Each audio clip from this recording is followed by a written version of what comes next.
حرام کا لقمہ آپ کے پیٹ میں ہے، آپ حرام کماتے ہیں، حرام کھاتے ہیں، غوث اعظم کی چوکھٹ سے بھی فیض نہیں ملے گا۔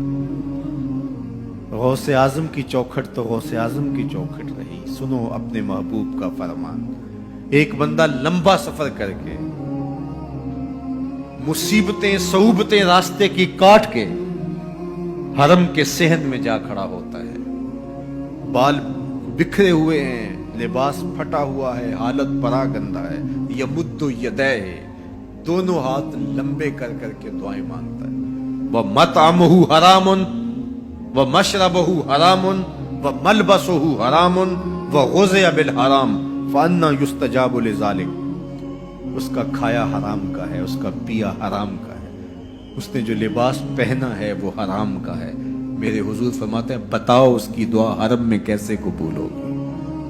کعبے میں پہنچ گیا، غلاف سے لپٹ کے دعائیں مانگ رہے ہیں، یمد یدیہ، ہاتھ لمبے لمبے کر کے دعائیں مانگ رہے ہیں، بال بکھرے ہیں، فقیرانہ حالت بنی ہے، آنکھوں میں آنسو ہیں، لیکن کھانا حرام کا ہے، پینا حرام کا ہے، لوگوں کے پیسے ہڑپ کر کے عمرہ کرنے آیا ہے، لوگوں سے زیادتی کر کے، غریبوں کا مال سمیٹ کر کے، خون نچوڑ کر کے یہ حج کرنے آیا ہے۔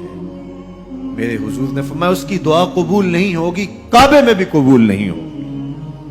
تو یہ بنیادی شرط ہے، جب بھی رزق ناپاک ہوتا ہے تو باطن اجڑ جاتا ہے۔ اس لیے ہمیشہ اپنے رزق کی پاکیزگی کا پورا لحاظ رکھیں۔ ہمارے صوفیاء نے اس بات کا بہت التزام کیا کہ ان کے پیٹ میں کوئی مشکوک لقمہ بھی جانے نہ پائے۔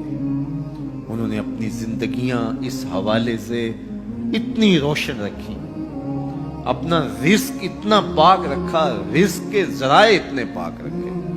حضرت امام احمد بن حنبل تشریف فرما تھے، ایک خاتون آئی پردے میں لپٹی ہوئی، حضرت ایک مسئلہ پوچھنے آئی، پوچھئے۔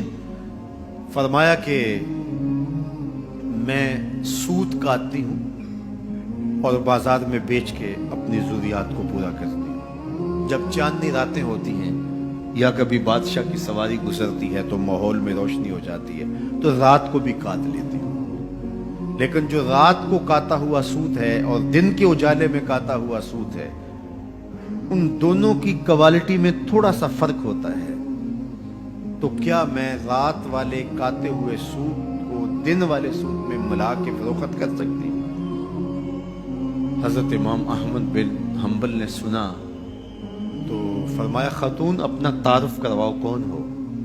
خاتون نے کہا سائل کی ذات نہیں پوچھی جاتی، آپ مجھے بتائیں مسئلہ کیا ہے؟ فرمایا نہیں، بعض مسائل ایسے ہوتے ہیں سائل کی حیثیت سے مسئلے کی نوعیت بدلتی، تمہیں بتانا پڑے گا تم کون ہو۔ اس نے کہا بشر حافی کی ہمشیرہ ہوں۔ کہا تمہارے لیے جائز نہیں ہے۔ میں اور آپ دیکھیں کہ ہمارا رزق کہاں سے آتا ہے، ذرائع رزق کیا ہے؟ حرام رزق تو نہیں کماتے، مشکوک رزق تو نہیں ہے، جھوٹ بول کے، جھوٹی قسمیں کھا کر کے سودا تو نہیں بیچتے، حلال حرام کی تمیز کیے بغیر مال جمع کرنے کے چکر میں تو نہیں لگے ہوئے۔